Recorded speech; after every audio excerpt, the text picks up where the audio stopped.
Olá, pessoal. Mais uma vez estou aqui para ministrar mais uma aula para vocês, né? O nosso assunto de hoje é um assunto bem presente na vida de vocês no dia a dia da escola, que são as técnicas culinárias, né? Eu sei que muitas coisas que eu vou passar aqui para vocês, vocês já dominam bastante, né? Mas tem muitas coisas, né, que a gente precisa aprender, vai ter muita novidade talvez para vocês, né? Eu espero que eu possa trazer bastante coisa nova, mas uma coisa que eu queria frisar é que nem tudo que eu vou mostrar para vocês aqui a gente vai conseguir aplicar no dia a dia da escola. Existem normas que a gente precisa seguir no programa de alimentação escolar e também, devido ao número de refeições que são feitas, nem sempre é possível fazer da forma como eu vou ensinar. Mas de toda a nossa aula, eu tenho certeza que vocês vão aprender alguma coisa, né? Adquirir novos conhecimentos. Então, vamos lá para a nossa aula. O primeiro passo para a gente conseguir elaborar uma receita ou fazer qualquer tipo de preparação é medir os ingredientes. Então, essa etapa é importantíssima e ela deve ser feita corretamente. A pesagem, ela ajuda a manter as proporções dos ingredientes e permite que as receitas sejam reproduzidas fielmente, né? Então, qualquer pessoa que tiver com a receita em mãos e conseguir medir o ingrediente da forma correta, vai conseguir fazer a receita e ela vai dar certo, né? E através das medidas a gente consegue também calcular o valor nutricional e também evita o desperdício de ingredientes, porque caso a preparação dê errado, né, às vezes ela não vai ser consumida. Então, é muito importante a gente fazer essa medição correta. Existem as medidas que são exatas, que elas são muito precisas e qualquer um vai conseguir reproduzir, né? Mas elas necessitam de instrumentos, como as balanças para a gente pesar, ou a proveta e o becker para medir os volumes. No caso da pesagem, por exemplo, 100 gramas de farinha vai ser sempre 100 gramas, qualquer pessoa vai pesar aqueles mesmos 100 gramas utilizando uma balança. E temos as medidas caseiras, que são feitas com instrumentos que a gente tem na nossa cozinha. Elas são fáceis de manusear, só que elas não são padronizadas, porque tem muitas marcas no mercado e cada marca faz o utensílio de um tamanho diferente, com uma capacidade diferente. Então, aqui nós temos as medidas exatas, né? Esse tipo de balança aqui é mais preciso, então ele consegue pesar numa gramatura menor, por exemplo, de 2 em 2 gramas, de 1 em 1 grama, né? Às vezes meio grama, então ela é mais precisa. Tem esse modelo aqui, que é um modelo mais barato, porém ele não é tão preciso, né? Mas ainda assim atende às necessidades. Esse aqui é o Becker, ó, que é um instrumento para a gente medir os líquidos, os volumes, e essa daqui é a proveta. A proveta ela é bem graduada, né? Então a gente consegue medir de 2 em 2 milímetros, de 1 em 1 milímetro, então ela é bem precisa também. Esses instrumentos eles são muito usados nos laboratórios. E aqui as medidas caseiras, né? Os diversos tipos de colher, né? Então, de café, chá, sobremesa e sopa. A xícara de chá, né? Que normalmente a xícara de receitas é a xícara de chá. Existe a xícara de café que é menor, mas a normalmente usada é a xícara de chá. Temos os copos, né? Aqui o copo americano e o copo duplo, e aqui o copo de requeijão comparado com o copo americano. Aqui, mais uma vez, as colheres, para vocês terem noção do tamanho, né? Comparado a uma caixa de fósforo, ó, de café, de chá, de sobremesa, de sopa. E a colher de arroz, também conhecida, é a colher de servir, né? Conhecida também como colher de arroz. Só que a gente tem uns instrumentos melhores para utilizar do que as medidas caseiras, que são as medidas padronizadas. Aqui a gente tem as xícaras, né? Normalmente as xícaras são divididas em 1 xícara, meia xícara, 3/4 de xícara, 1/4 de xícara e 1/3 de xícara, normalmente, mas vai depender do utensílio que você comprou. Normalmente aqui no cabinho tem informando qual é essa medida. Temos também as colheres de medida, né, que tem vários modelos, e aqui tem os copos e as jarras graduadas. Nesse tipo de copo a gente consegue medir em xícaras e em gramatura também, e aqui a gente consegue medir os líquidos, né? Então é fácil para a gente medir e são instrumentos baratos, não são caros para adquirir. Qualquer loja de utilidades a gente encontra. Então é muito interessante que se tenha isso para que as receitas sejam padronizadas, até mesmo porque nas escolas muitas vezes a cozinheira não está presente, aí a outra pessoa que vai fazer a receita, se ela tiver a medida correta, a chance de dar errado vai ser muito pequena. E a gente não pode esquecer que as crianças elas estão acostumadas a comer de uma certa forma. Talvez se modificar a forma que faz, elas não vão aceitar. E isso vai fazer com que os alunos sejam prejudicados. Por isso que é sempre importante, a gente já falou outras vezes, a importância do caderno de receitas, né? A importância da equipe trabalhar junta para que, quando uma não está presente, a outra saiba fazer, né? Então, tudo isso tem que ser pensado para que os alunos não sejam prejudicados. Olha só, quando a gente vai fazer a medida, por exemplo, de colher, quando eu vou falar assim, meça 1 colher de sopa, você vai medir assim ou assim? Né? Depende muito de quem está medindo, não é verdade? Aqui, a manteiga. Se eu falar 1 colher de manteiga ou de margarina, qual que é? É essa aqui, é essa ou essa? Então, a falta de padronização nesse tipo de utensílio dificulta um pouco a receita, né? E na receita os ingredientes eles têm que ter uma proporção. A quantidade de gordura, a quantidade de açúcar, de sal, o que for, tem que ter uma proporção certa para ficar saboroso, para dar certo a receita, né? Então aqui a gente tem que essa seria 1 colher cheia, essa 1 colher rasa e aqui 1 colher nivelada, que é quando o ingrediente está preenchendo aqui até a borda do utensílio. Então, como eu já disse, é melhor usar as colheres padronizadas para a gente evitar os erros de medida. E na hora da gente escrever a receita, sempre a gente tem que informar se é colher rasa, se é cheia, se é nivelada, para a pessoa não fazer da forma que acha e dar tudo errado. Então, como que a gente vai fazer a pesagem utilizando a balança? A gente sempre tem que ligar a balança e esperar ela zerar. Se por acaso ela não estiver zerada, pode ser por 2 motivos. Ou a superfície dela está desnivelada, o local que você colocou não está reto, não está no nível reto, ou tem algum problema nos pés dela. Então tem que observar, sempre tem que zerar. Aí você vai pegar o recipiente que você for usar para pesar, que seja uma tigela, uma xícara, qualquer que seja o recipiente, você coloca em cima da balança e aperta uma tecla que chama tara. Dependendo do modelo da balança, está escrito tarar ou então tare. Esse tarar, ele vai fazer com que desconte o peso do utensílio. Então, vamos supor que você está utilizando uma xícara que pesa 5 gramas.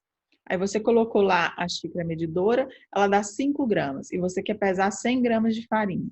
Então, se você não tarar, você vai estar pesando, na verdade, 95 gramas, porque 5 gramas ali é da xícara, né? Então, esse procedimento aí vai fazer com que o peso do ingrediente realmente seja aquele ali, né? Depois que você faz a medida, né? Você mede lá o peso do seu ingrediente, aperta o tare e depois mede o ingrediente que você quiser e pronto. Nesse tipo de balança aqui, por ela ser menos precisa, né? Ela você tem que ter mais agilidade para pesar, porque ela costuma apagar aqui. Se você demorar muito para colocar o ingrediente, às vezes ela apaga. Então, tem que observar bem o instrumento que você tem antes de fazer as medidas, né? Conhecer o equipamento que vocês têm para ver como que vai ser o procedimento que vocês vão fazer aí.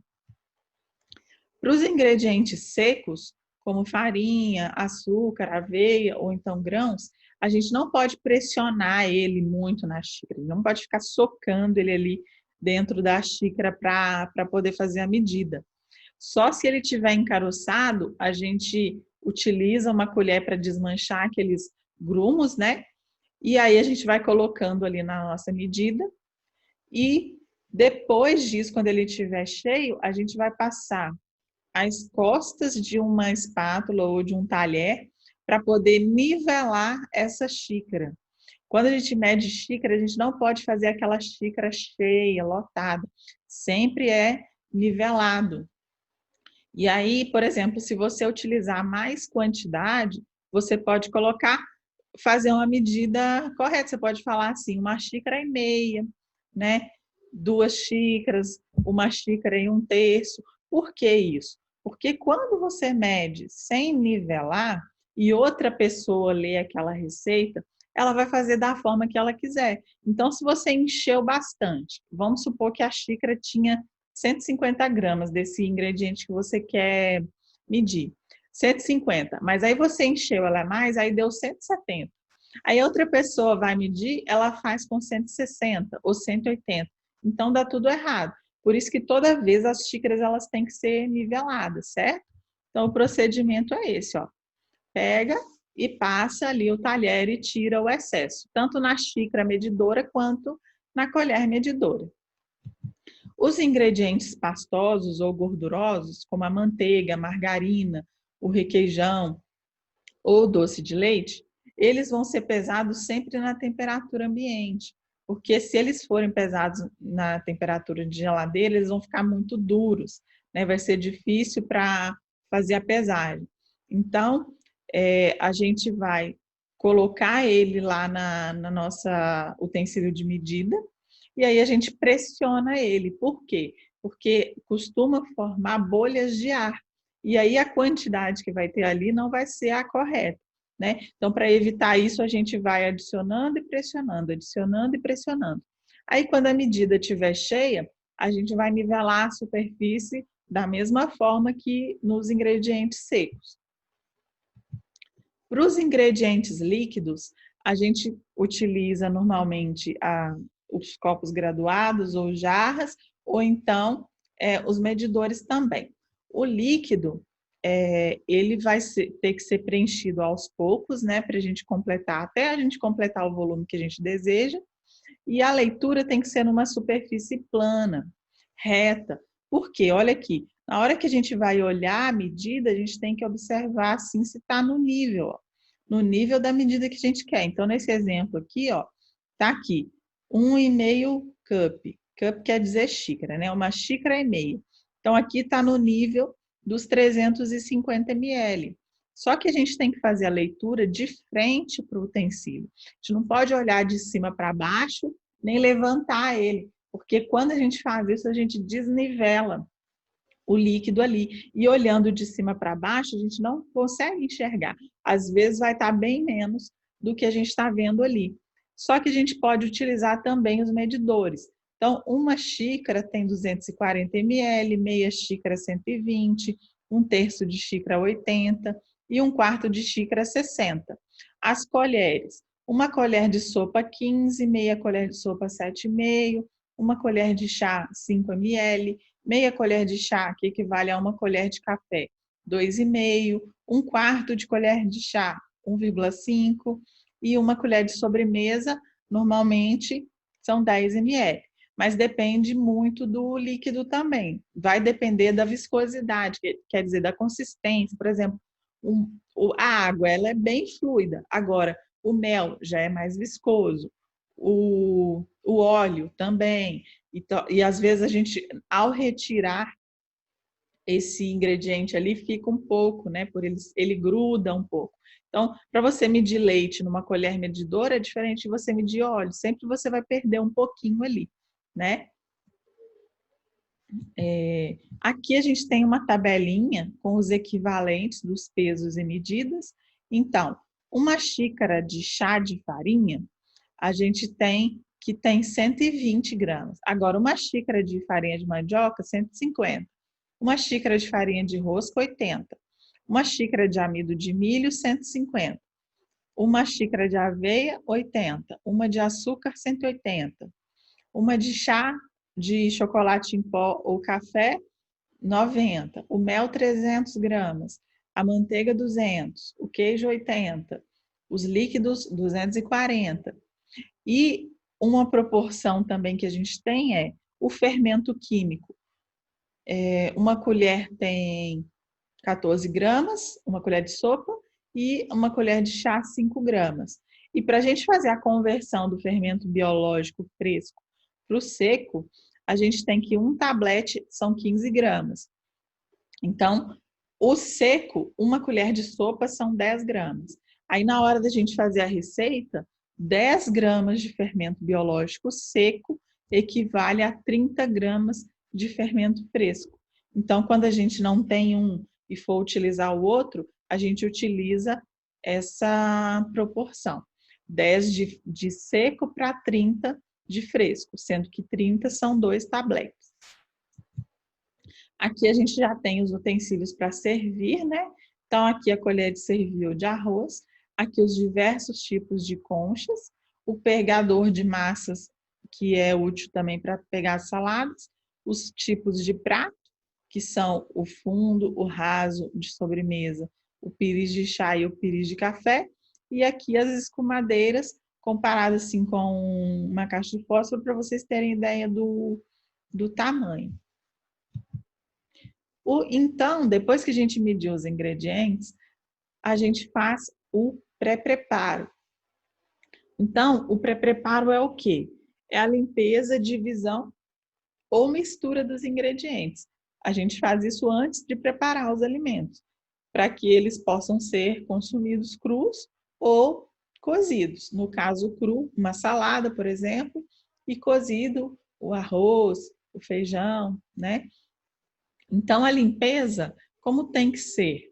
As frutas e hortaliças, a gente vai retirar as partes estragadas, higienizar e sanitizar em solução clorada.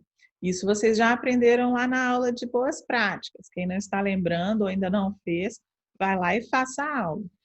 O feijão e as leguminosas, que são ervilha, lentilha, grão de bico, a gente vai escolher, né, catar e deixar de molho. A gente não pode fazer sem deixar de molho, o remolho. Por quê? Porque as leguminosas, elas têm substâncias que são chamadas de fatores antinutricionais. Essas substâncias, elas atrapalham a absorção de nutrientes. Então, a gente vai comer a leguminosa, mas não vai absorver todos os nutrientes presentes. E também, essas substâncias, elas causam muitos gases intestinais.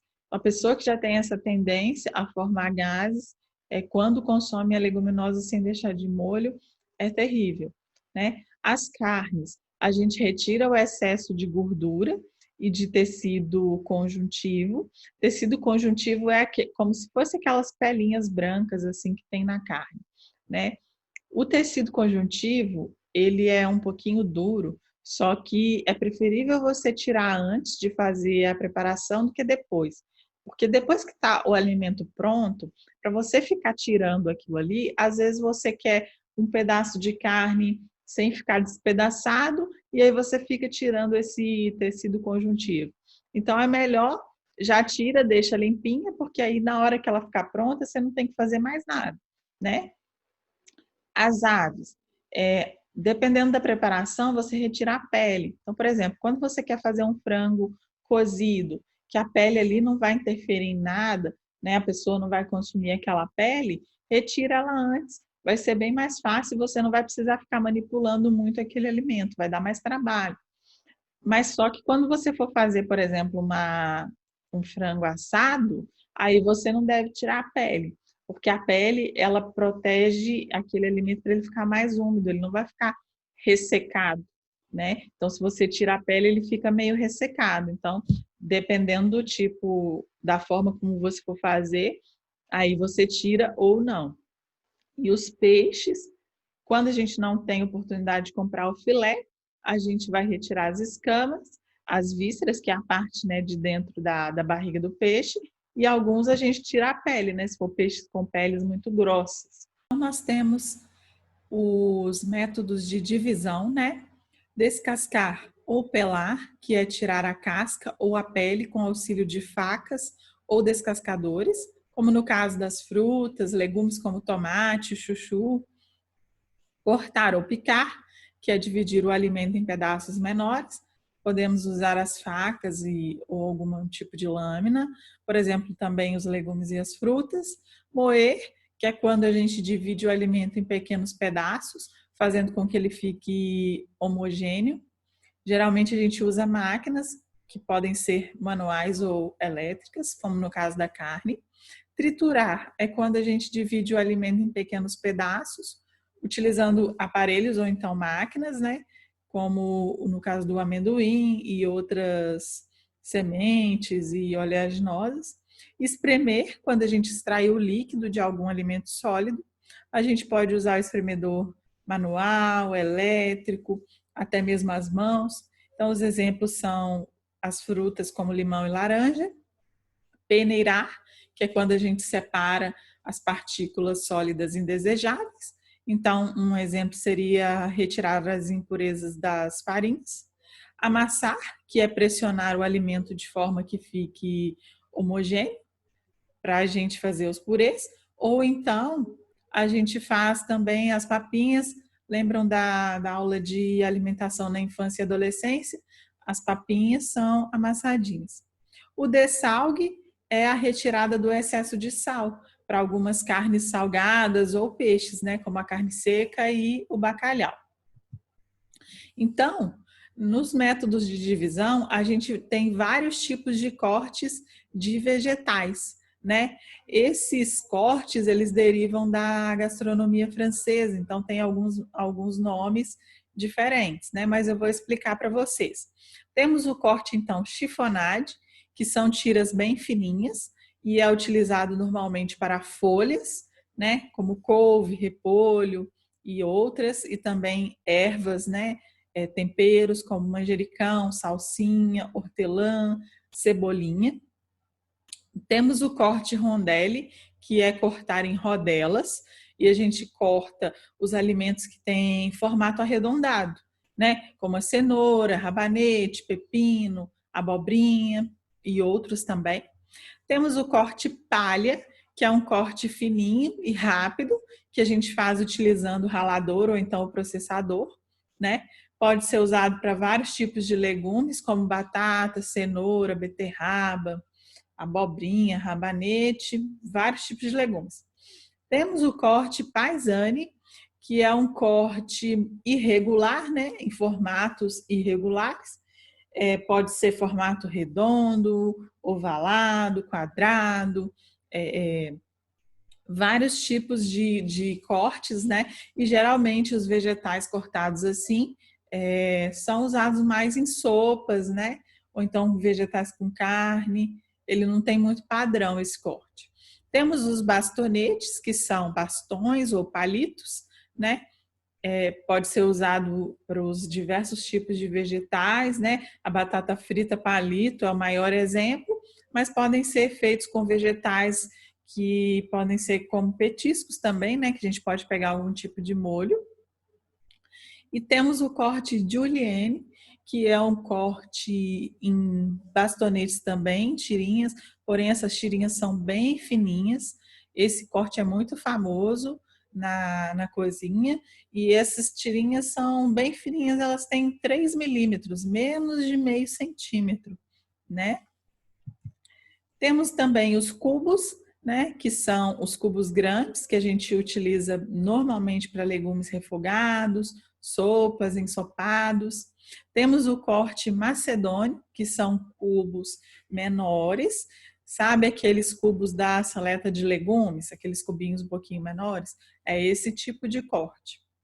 E temos o Brunoise. Brunoise é um cubinho bem pequenininho. Ele deriva daquele corte lá, o Julienne. Então, ele é um cubinho de 3 milímetros. Ele é bem pequenininho mesmo. E ele é muito usado também para decoração, né? Na gastronomia, assim, mais elaborada. E temos o corte em gomos, que é o corte famoso da batata rústica, a batata canoa, né? A batata rústica é uma batata feita com casca, né, e frita, e esse corte ele deixa o legume em formato assim de gomos de tangerina, né? Pode ser feito também com o tomate e outros, né? Pode ser feito com o chuchu, né? Beterraba também dá para fazer, basta ficar parecido com um gomo. E temos o corte boleado, que é em formas de esferas, né? Bolinhas, é usado também para decoração. Pode ser feito com frutas ou então com legumes. E para isso a gente utiliza o boleador, né? Então, quais os utensílios que a gente tem que ter para facilitar o corte? Primeiro, facas afiadas. Não tem como a gente fazer um bom corte com uma faca cega. A gente até faz, mas um corte bonito com a faca cega já dificulta bastante. Tem diversos tipos de faca. Essa faca grande aqui é a faca do chefe, que é a faca normalmente usada para esses tipos de cortes, né? Essa menorzinha aqui é mais usada para descascar, né? Descascar os legumes. Tem vários tipos de faca. Se vocês forem pesquisar, tem faca para tudo, né? E as facas específicas, cada atividade que você for fazer, se você usar a faca específica, é melhor, né? Facilita o trabalho. Temos também os descascadores manuais, né? Tem vários modelos de descascadores. E o bom do descascador é que ele tira uma casca bem fina, então evita o desperdício do alimento, né? E às vezes ele se torna um corte mais rápido do que com a faca. Temos também as tábuas, né? A tábua ela facilita o corte e também ela evita que às vezes a pessoa corte a mão, né? E também ela ajuda na hora da gente fazer cortes mais iguais, né? Mais padronizados.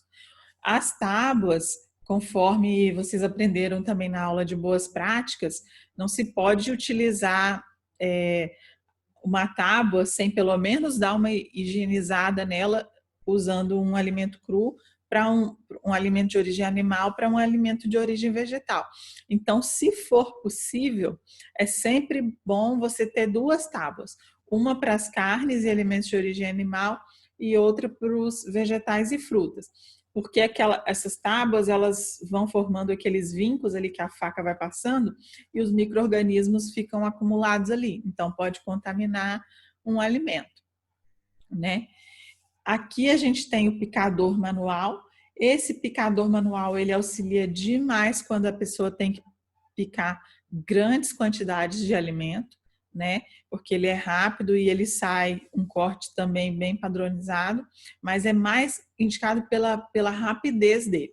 Só não pode esquecer, né, pelas boas práticas, que esse picador ele tem que ser higienizado depois do uso. Não se pode picar um alimento no picador sujo. E o ideal é que seja higienizado logo após o uso, porque aí fica sujo lá, deixa lá, esquece, aí na hora que vai usar, tá sujo, né? Então, melhor sempre é sujo ou lavou. Temos o multiprocessador, né? Tem o multiprocessador elétrico e o manual. O multiprocessador também é um aparelho que deixa o corte por igual, né? O corte mais padronizado. E o multiprocessador também tem a vantagem de agilizar o corte. Então, quando a pessoa tem muita quantidade de alimento para cortar, facilita. Aí muitas pessoas vão falar assim: ah, mas dá uma trabalheira porque tem esse monte de peça para lavar. Mas pensa só, o trabalho que você vai ter para poder fazer tudo aqueles cortes ali na mão. No multiprocessador você vai ter muito menos esforço, né, físico, você vai conseguir uma quantidade grande de legumes cortados em um tempo menor, então compensa aquele tempo que você vai ter higienizando as peças, você já ganhou na hora que você utilizou o equipamento, né? Temos também os raladores, né? Tem esses modelos mais simples, tem esse modelo aqui que é chamado de mandolim, esse aqui é até mais moderninho, que ele tem vários tipos de lâminas que pode trocar, mas também tem os modelos mais simples, né? Então, esses aí são os utensílios que nos facilitam na hora de cortar os alimentos. Olha só que bacana, né? Como que ficam os alimentos bem apresentados com os cortes, né? Nessa primeira aqui a gente tem os pimentões em bastonetes, a cenoura palha, o repolho, né, em chiffonade, aqui as folhas rasgadas, o alface aqui rasgado e aqui em chiffonade, o tomate em rondelle, né, os pepinos também, o palmito em cubos, a cenoura e a beterraba palha. Aqui a cenoura já foi cozida e cortada em bastonetes e a batata também, né? Aqui nós temos uma salada de fruta, foi cortada em cubos, né?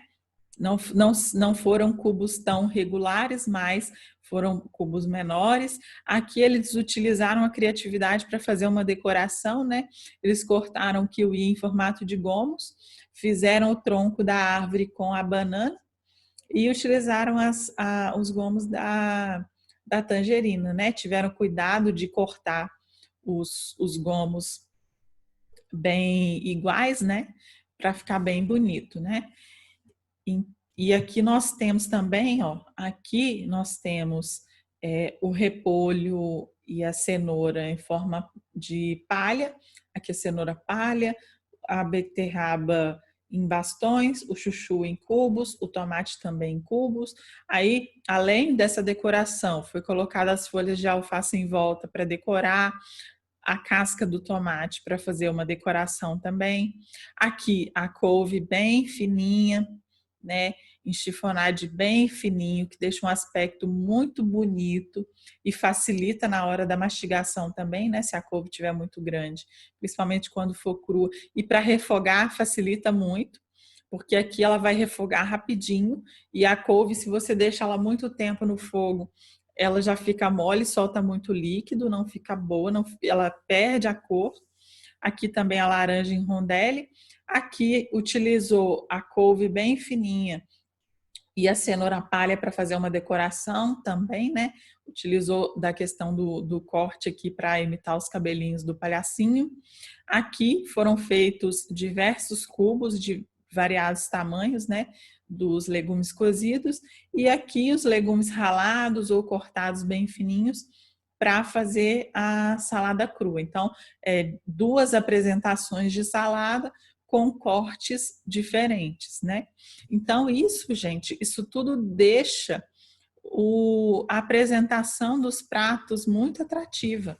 Lembra que eu falei com vocês na parte de alimentação da infância e da adolescência, que o papel de vocês na educação alimentar era fazer preparações bem elaboradas e bem apresentáveis? Porque a aceitação a um alimento melhora muito quando ele está bem apresentado. Então, às vezes a preparação está gostosa, mas está feia, a pessoa não fica estimulada a comer. A não ser que ela já tenha comido daquela forma ou ela já tenha aquele costume de comer daquele jeito, né? Então, isso auxilia demais, a importância de utilizar as técnicas culinárias ao fazer as preparações, né? Então, depois que a gente fez o pré-preparo dos alimentos, a gente vai para a cocção ou cozimento. Então, a cocção é o preparo do alimento utilizando calor, né? E a aplicação do calor ao alimento, ela causa modificação na textura, na consistência, no sabor, no cheiro e na cor do alimento. Ele facilita a mastigação e a digestão, né? Então, a gente não consegue comer um arroz e um feijão cru, né? A gente não consegue digerir esses alimentos. Então, facilita isso. Mata também os micro-organismos, né, presentes no alimento. Lembra da aula de boas práticas que eu falei que a alta temperatura mata os micro-organismos, que tem que ser acima de 75 graus, né? E modifica o valor nutricional do alimento. Por quê? Quando você acrescenta gordura, por exemplo, ou açúcar, você está aumentando as calorias daquele alimento. E quando você cozinha um alimento, você perde alguns tipos de nutrientes pela temperatura. Por exemplo, as vitaminas, alguns tipos de vitaminas. Na água do cozimento também perde alguns minerais e algumas vitaminas. Então, é diferente um alimento cru, na forma in natura, do que um alimento cozido. Só que nem por isso a gente vai deixar de cozinhar os alimentos, né? Só que, gente, a melhor forma de fazer a cocção é aquela que vai melhorar o sabor do alimento, preservando ao máximo os nutrientes e às vezes até mesmo melhorando o valor nutricional. Então, por exemplo, um bolo que é adicionado, pode ser feito com farinha de trigo branca, mas que é adicionado sementes ou oleaginosas, né, as castanhas ou as nozes, ele vai ter o valor nutricional melhorado. Um arroz que é acrescentado legumes, por exemplo, ele vai aumentar o valor nutricional, porque o arroz cru, puro, ele não vai ter os nutrientes todos presentes naqueles vegetais que está complementando.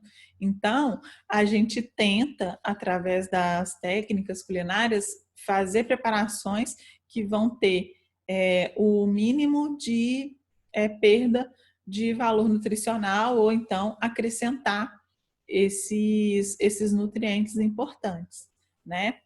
Dar um exemplo para vocês. Quando a gente cozinha legumes picados, a gente não deve colocar muita água, porque aí quanto mais água, mais nutriente vai soltar ali naquela água, e nem deve cozinhar com a tampa, com a panela sem tampa, porque as vitaminas que vão evaporar ali, se tiver com a tampa, ela vai bater na tampa e vai descer e vai voltar ali para o alimento, né?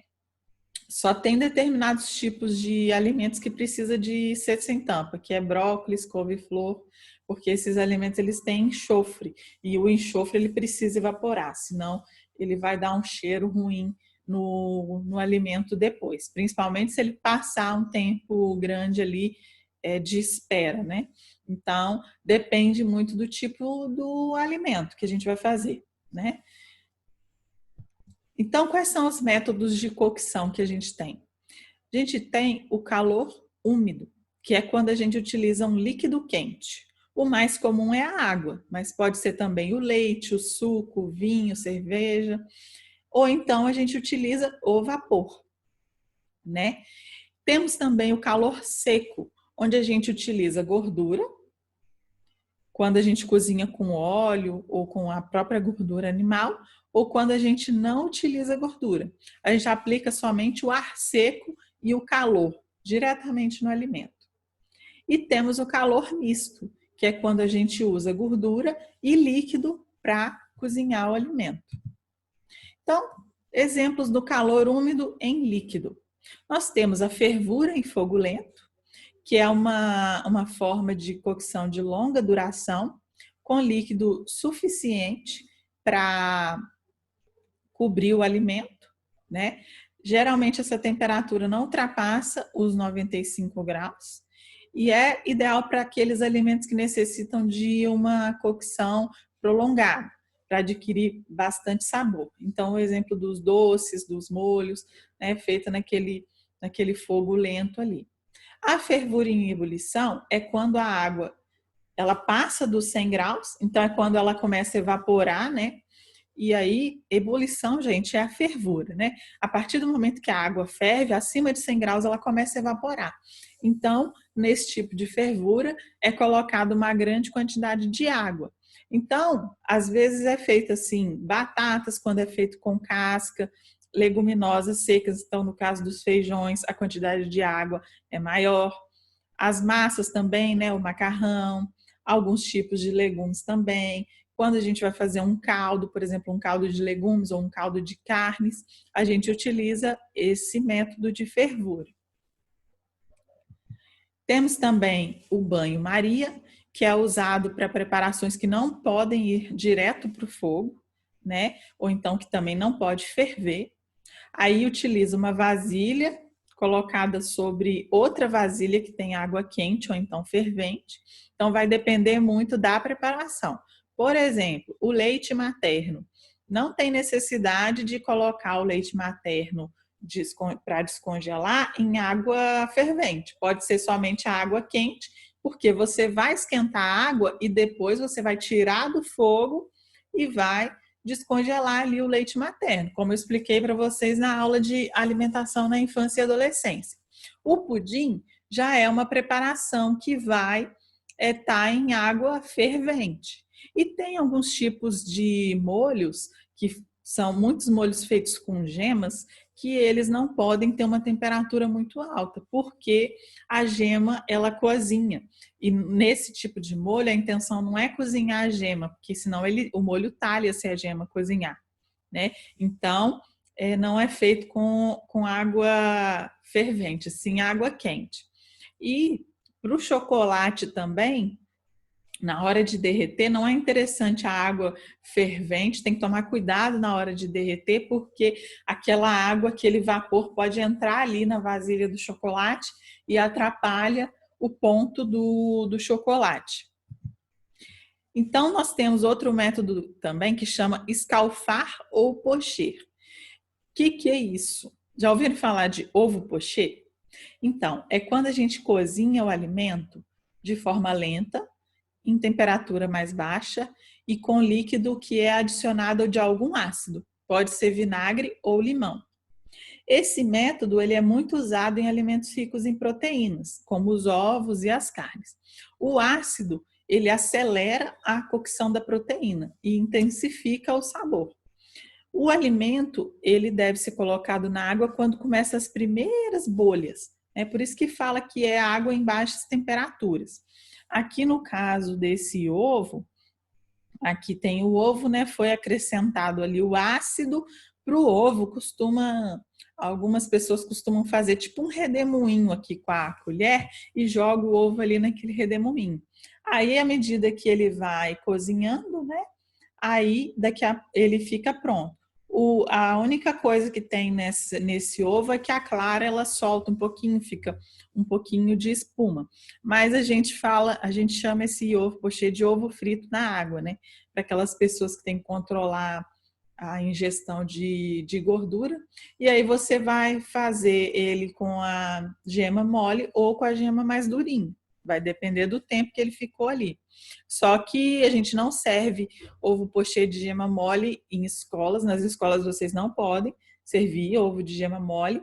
E em restaurantes também não é servido, porque a legislação sanitária não permite. Justamente porque a gema pode conter a salmonela, né? Que é aquela bactéria que eu expliquei para vocês. E essa bactéria, se a gema estiver mole, ela pode ainda não ter morrido com a temperatura. Temos o calor úmido também em vapor. O vapor, gente, é o método que mais vai diminuir a perda de nutrientes, conservar a aparência, né? Então o alimento ele não perde a cor, porque quando o alimento é cozinhado em água, aqueles corantes naturais do alimento ele vai se dissolvendo ali, né? Então ele não vai ficar com a mesma cor que ele estava antes de cozinhar.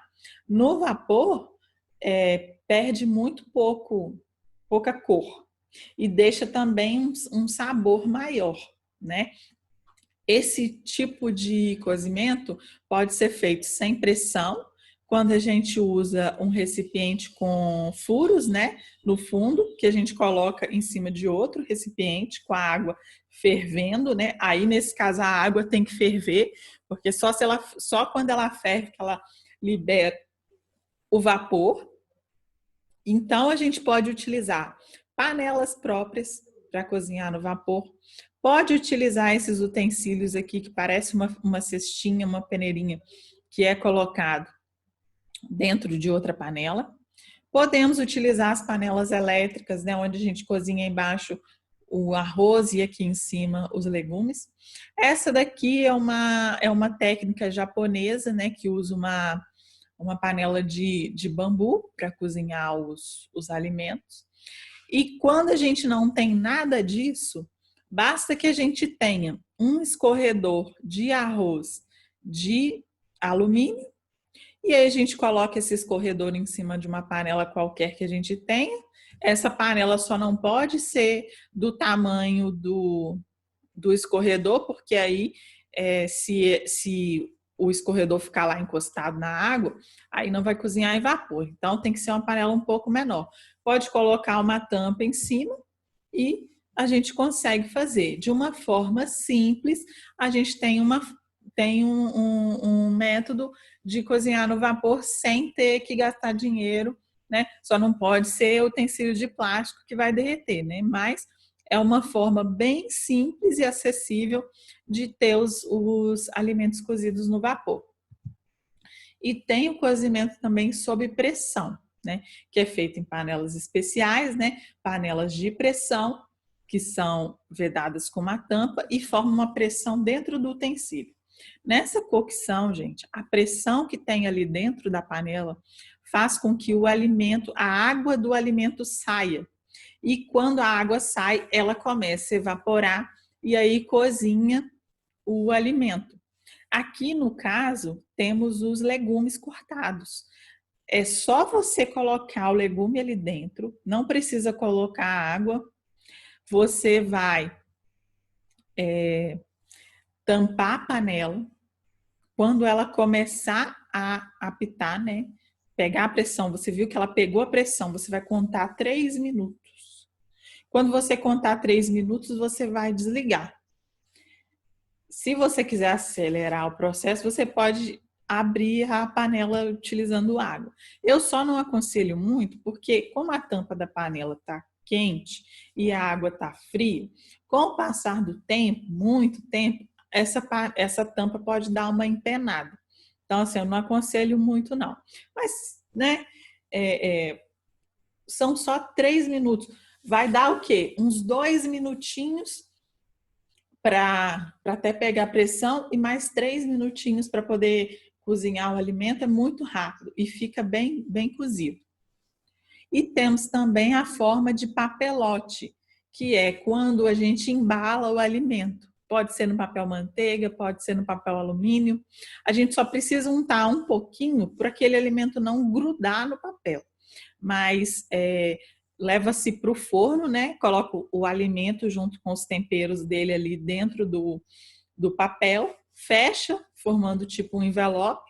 E aí, quando a temperatura aumenta, também o vapor sai do alimento e fica ali dentro do saquinho.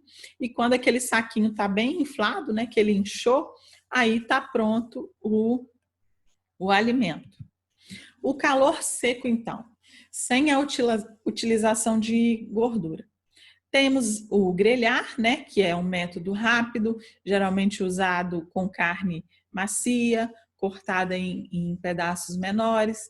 Então, bifes ou filés de peixe ou de frango cortados mais fininhos, os legumes também. A gente pode utilizar uma grelha ou uma chapa. Tem grelha elétrica, tem grelha que a gente coloca na boca do fogão, né? Temos essa frigideira aqui que tem esses vincos aqui. O bom da grelha é que o suco do alimento, a temperatura aumenta, o suco do alimento cai nessas grelhas aqui e também pode evaporar e aumenta a temperatura. Mas pode ser feito numa chapa lisa também. Numa frigideira antiaderente, que esteja nova, né? Que aí o antiaderente, o alimento não vai ficar grudando ali, não vai precisar usar óleo, também dá para fazer. Temos o método assar, que é mais demorado, né? Porque o alimento vai sofrer a ação do calor. Podemos utilizar o forno ou então a churrasqueira, né? Com a brasa. E se a gente for utilizar o forno, sempre temos que pré-aquecer o forno antes. Não se pode assar sem pré-aquecer o forno. Temos também o calor seco agora com gordura, né? O primeiro método é o saltear. Então, a gente vai cozinhar com pouquíssima gordura, rapidamente. Os alimentos têm que estar cortados em pedaços pequenos, né? Porque senão ele não vai cozinhar. E ele é feito normalmente nessas frigideiras aqui, com as bordas arredondadas, né? Porque ela vai ficar mexendo ela, então o alimento desliza ali e volta para a frigideira, que ela é chamada de saltese, né? E é muito usado para vegetais, né? Até existe essa forma em que o alimento ele é finalizado com salteação. Então, uma batata cozida, ela pode ser salteada depois acrescentando a manteiga. A batata saltê é assim, né? É um prato que a gente pode fazer dessa forma. Mas alguns tipos de vegetais não precisam passar por cozimento antes. Temos o calor seco com gordura, que aí a gente utiliza também frigir, né? O frigir é cozinhar o alimento usando pouca gordura. Então, ali na frigideira vai ter um pouquinho só de gordura e você vai jogando ali por cima do seu alimento. Temos o fritar com gordura, que é quando a gente coloca gordura em temperatura elevada, né? Só que a gente não coloca o alimento totalmente mergulhado na gordura. É uma quantidade pequena de gordura que é necessária para essa fritura. Aí a gente vai virando o alimento de um lado para o outro. Como, por exemplo, o bife à milanesa. E temos o fritar por imersão. Então, nessa fritura, o alimento vai ficar mergulhado completamente na gordura, né? Então, é uma quantidade maior, o alimento fica todo mergulhado ali. Um exemplo clássico é a batata frita, né? Nesses métodos, gente, do frigir, fritar com gordura e fritar por imersão, é muito importante a gente colocar o alimento depois de frito sobre um papel toalha, que ele vai absorver o excesso de gordura e vai evitar que o alimento fique encharcado, né? Aquele excesso de gordura não fica bom e também não fica um alimento bem apresentado. E tem também o fritar com pouquíssima gordura, que é feito, que é um método mais moderno, né? Que é feito nessas fritadeiras elétricas aí, né? Famosa air fryer, né? Que é a fritadeira sem óleo. É um método assim que acaba sendo quando a pessoa está precisando reduzir a quantidade de gordura, né? E o valor calórico é uma boa alternativa para ser utilizado. A desvantagem é que é um método caro, né? Porque esse equipamento é mais caro do que a panela em si, né? Panela normal. Temos também, gente, agora o calor misto. O primeiro deles é o refogar. Quando a gente refoga, utiliza pouca quantidade de gordura para selar o alimento, né? Selar, a gente vai deixar ele totalmente envolvido na gordura. E essa cocção, ela vai terminar com a água do próprio alimento. Quando o alimento solta a própria água, né, por causa do calor ali, só que a gente também pode acrescentar um pouquinho de água. Então aqui nós temos o exemplo aqui da couve, né? A couve, ela pode ser somente refogada, não precisa demorar muito, porque a própria água que ela solta ali é suficiente. Agora, quando a gente vai cozinhar outro tipo de folha, tipo o espinafre, a gente já precisa deixar ele cozinhando um pouco mais de tempo, né? Então, talvez não precise acrescentar água, mas se a água secar, a gente coloca um pouquinho. Os legumes mais que não são as folhas, né? Tipo a abobrinha e o chuchu. Também é necessário acrescentar um pouquinho de água, porque às vezes, dependendo da quantidade que você vai cozinhar, ele vai começar a grudar no fundo. Mas aí tudo depende do tamanho que você cortou, da quantidade que você vai cozinhar, né? Então, à medida que você for fazendo, você vai verificando aí a necessidade ou não de acrescentar a água. E o refogar, gente, ele dá início às outras formas de calor misto. Então, temos o guisar. Fazer um guisado é o seguinte, a gente primeiro refoga, né? A gente envolve o alimento ali com a gordura e acrescenta água só até a metade. A gente não vai cobrir o alimento todo de água. Conforme a água for diminuindo, a gente vai acrescentando mais, até que o alimento esteja cozido. É um método mais demorado e ele pode ser, geralmente ele é usado com carnes mais gordas, né, mais gordurosas, cortadas em cubos, carnes um pouco mais duras, que vão formar um molho encorpado. Então, à medida que você vai acrescentando água aos poucos, os sucos da carne ou dos vegetais vão se soltando ali e vai ficando um molho mais grosso, mais saboroso, né? Então dá tempo do alimento pegar todo aquele sabor dos temperos e das outras coisas que você acrescenta. E o ensopar, ele é parecido com o guisado, onde você vai começar refogando, só que você vai colocar a quantidade para cobrir completamente o alimento. Então, a proporção de água vai ser bem maior e não vai formar aquele molho bem encorpado, né? Mas são técnicas muito parecidas, né? E temos também um novo tipo de cocção que é no micro-ondas, né? Essa cocção acontece por meio das ondas eletromagnéticas que produzem o calor, né? Então o calor é de dentro para fora, né? Porque o calor é produzido com a água do alimento, né? E o forno de micro-ondas ele pode ser utilizado para aquecer, para cozinhar, para assar, para gratinar e também para descongelar os alimentos, né? Só que o importante que a gente tem que destacar é que não podemos utilizar metal, porque o metal vai refletir as micro-ondas, né? Então não vai dar certa preparação e também pode causar algum tipo de dano, algum problema ali no seu aparelho, né? E sempre a gente tem que atentar para utilizar utensílios que podem ir ao micro-ondas, então que seja vidro, que seja plástico. Lembrando que esse plástico não deve ter o bisfenol, que é o BPA, né? Porque o bisfenol ele solta uma substância, o plástico com bisfenol, ele é uma substância tóxica, né? Que em longo prazo ela se torna cancerígena, né? Então tem que tomar um pouquinho de cuidado. Quem usa muito micro-ondas, se não quiser investir em pote com BPA, melhor utilizar o vidro. Aliás, pote sem BPA, né? Desculpa. E temos a forma de conservação do alimento, né? A mais famosa é o congelamento. Tem a refrigeração e o congelamento.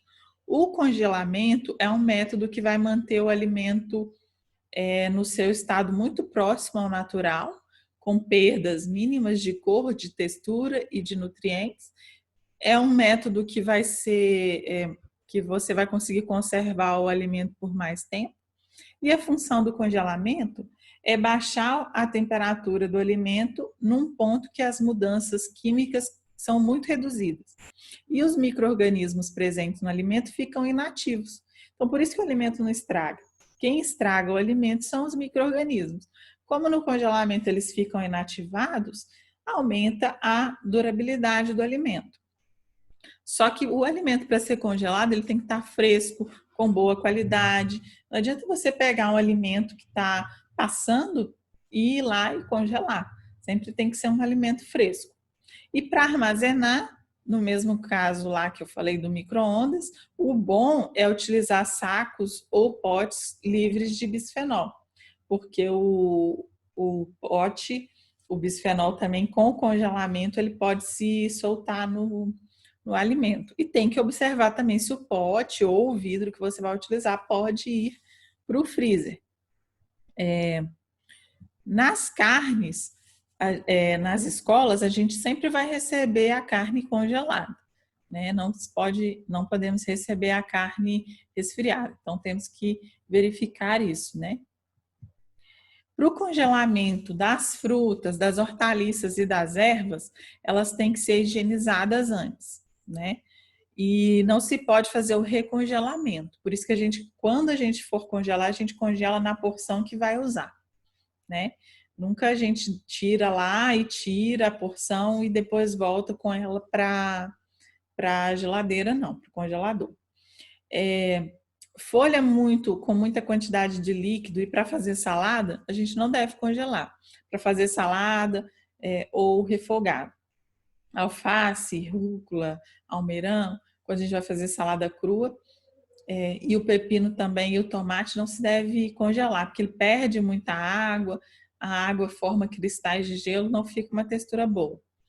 Os temperos, como a salsinha, cebolinha, manjericão, coentro e outros, também devem ser higienizados, secos e picados antes de ir para o congelador. As frutas também, higienizadas e secas antes de congelar. Higienizar, gente, lavar e deixar de molho em solução clorada, vocês já sabem. Porque você depois não vai lavar esse alimento depois de descongelado. E sempre colocar etiquetas com a data do congelamento e a validade. Só um lembrete, gente, nas escolas, o congelamento não é uma coisa muito viável. Por quê? Primeiro porque os alimentos eles são recebidos toda semana. E geralmente a gente envia a quantidade que vai ser utilizada naquela semana ali, né? E se por acaso vocês tiverem algum problema que estiver sobrando ou faltando os alimentos, é só pedir, comunicar a gente aqui que a gente faz o ajuste lá nos pedidos. E também na escola tem um problema sério que às vezes acontece muito da gente ir, ver alguma coisa está congelada, não está identificada, não fui eu. Eu não estava aqui, eu não sei o que é isso. Então, para evitar esse tipo de transtorno, evita congelar. Evite, né? Se por algum motivo que tiver que congelar alguma coisa, identificar. Os temperos, como eles são frescos e até durante a semana ele pode se perder, igual o cheiro verde, e também para facilitar o processo, pode ser congelado, né? Porque o cheiro verde ele perde com muita facilidade, mas também identifica, né? Mas só eu que mexo, eu sei. Mas sempre é bom identificar, gente, porque quando a gente chega lá na escola, o fiscal chega lá na escola, a gente olha aquilo ali e não sabe. E também se você se ausentar, a pessoa que vai entrar ali não vai saber. Então, sempre identifica.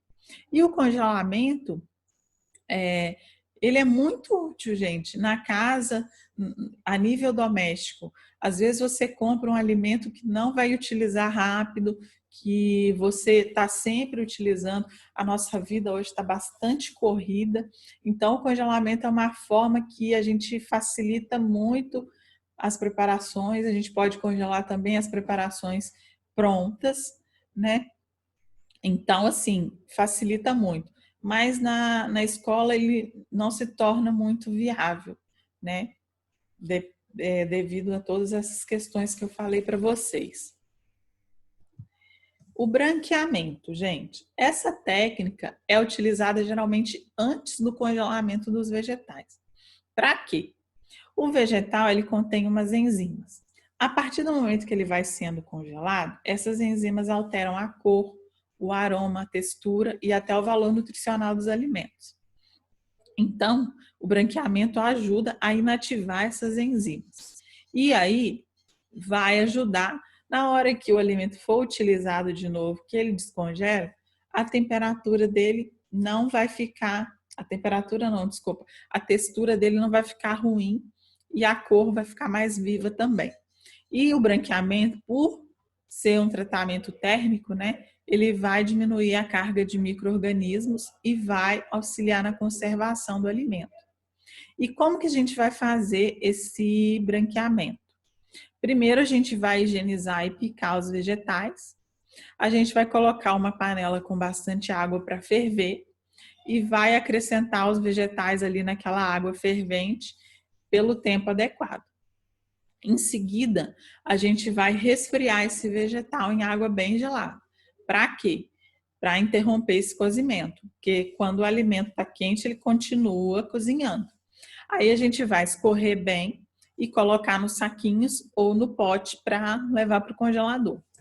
Então, esse branqueamento, cada tipo de vegetal vai ter um tempo para ser colocado ali na água sob fervura. Essa daqui é uma referência que a gente tem, mas isso vai muito com a prática, né? A partir do momento que você vai fazendo, você vai detectando ali a melhor forma de fazer. Então, por exemplo, a abóbora madura, na referência a gente tem 3 minutos, né? Que a gente pode também cozinhar, amassar e congelar o purê da abóbora, né? Para fazer posteriormente. Isso aqui é bom. A gente pode fazer o congelamento das papinhas, né? Dos bebês. Então, essa abóbora, quando é uma abóbora bem macia, tipo a abóbora de pescoço ou a abóbora paulista, ela é bem macia. Talvez uns 2 minutos já seria suficiente.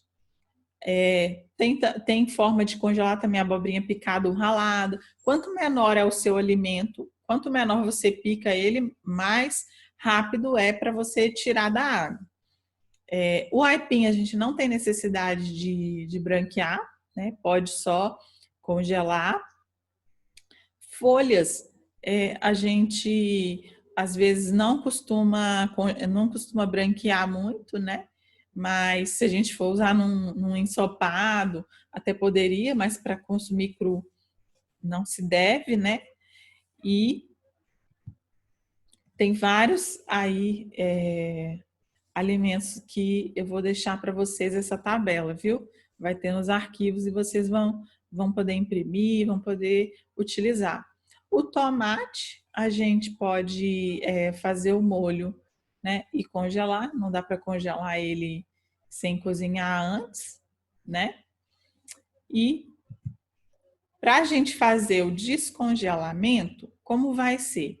As carnes, elas têm que ser descongeladas de forma lenta, gente. Para quê? Porque a carne, ela tem o suco próprio. E aí, quando a carne perde esse suco, ela perde toda a suculência, ela fica dura. E também perde sabor e perde nutrientes. Então, por isso que a gente tem essa exigência de deixa descongelar na geladeira de um dia para o outro, na parte de baixo da geladeira. Por quê? Para evitar isso, porque precisa ser lento para evitar a perda de sabor, né? A perda de suculência, de nutrientes. Ah, mas de um dia para o outro não está sendo suficiente. Então, deixa mais tempo, né? Evita esse descongelamento rápido aí, em água quente, debaixo da água quente, debaixo da água fria, com bacia lá que fica o dia inteiro. Evita isso. As carnes também não podem ser lavadas, não precisa ficar lavando carne depois de descongelada. Quando você lava, você tira nutriente daquele alimento, você tira os sucos, ela fica completamente, às vezes, muito esbranquiçada, perde o sabor, né? As carnes para sopa, ensopado, ela pode ir diretamente do freezer para o fogo, né? Só que aí você precisa colocar água fria, que à medida que a água vai esquentando, aí vai descongelando, né? Não coloca direto na água quente. E como o congelamento amolece um pouco a carne, quando a gente usa panela de pressão, dependendo do ponto que você quer a carne, né? Se você quer ela mais durinha ou desfiada, depende muito, você não prolonga demais aquele cozimento. Mas tudo isso vai depender de como você quer a sua preparação no final. Os vegetais, né? Eles não precisam ser descongelados, eles já podem ser levados diretamente para o fogo, né? Para a gente utilizar nas preparações que a gente quiser. E a gente pode utilizar para ensopados, sopas, refogados, até mesmo uma salada cozida, né? Se for vegetais que a gente consiga fazer algum tipo de salada, né? E as frutas, elas podem ser usadas em sucos, vitaminas, para fazer doces, geleias, né? E elas também não precisam ser descongeladas, elas vão diretamente para o liquidificador ou então para o fogo, né? Para fazer a polpa das frutas, pode ser feito no liquidificador, não precisa, ou no multiprocessador, não precisa colocar muita água, dependendo da fruta, nem precisa colocar água, né? Só o fato de triturar já vai soltar a água do próprio alimento, mas se for utilizar água, pouca quantidade de água, não muita. Porque aí você vai ter basicamente água, não vai ter fruta quase nenhuma ali para fazer aquele suco. A vantagem de você congelar as frutas é porque às vezes, vamos supor que você tenha um pé de fruta na sua casa, né? E a época da fruta, as frutas amadurecem muito rápido, amadurecem todas de uma vez, então dá para você fazer. A banana e a maçã, elas escurecem com o tempo. Então, frutas que escurecem, o melhor é cozinhar ela antes para depois congelar. No caso da maçã, por exemplo. Mas o caso da banana, se a gente for utilizar rápido, a gente pode até congelar. Então, por exemplo, se eu for fazer um sorvete de banana ou uma vitamina de banana, a gente congela e utiliza mais rápido, para ela não ficar escura, não ficar com aquele aspecto feio. E a banana congelada, ela fica muito cremosa quando a gente faz algum tipo de preparação com ela, ela deixa muita cremosidade. É bem versátil assim a banana. Então, gente, era isso que eu tinha para passar para vocês hoje. Eu espero que vocês tenham aprendido coisas novas, né? Utilizem esses conhecimentos na prática, no dia a dia de vocês. A gente aprende a teoria, mas quando a gente pratica é que realmente a gente sedimenta esse nosso conhecimento, né? Eu sei que vocês têm muita prática, né? Muito conhecimento prático. Eu passei um pouco da teoria para vocês agora, né? Então, assim, eu desejo que vocês se aventurem aí com essas técnicas, aprimorem, né? E podem até me passar depois, que eu quero aprender com vocês coisas novas, né? Se eu mostrei alguma coisa aqui para vocês e vocês têm uma outra forma de fazer, me falem, que eu vou adorar saber. Eu vou deixar a tabelinha das equivalências dos pesos e medidas e do tempo de branqueamento também. À medida que vocês forem testando aí, vocês já podem me falar, ó, fiz aqui a legume tal com 2 minutos e não deu certo. Então a gente pode, é sempre bom a gente fazer essa troca de conhecimento, né? A gente compartilhando o nosso conhecimento, a gente aprende muito mais. Espero que em breve estejamos juntos novamente e até a nossa próxima aula.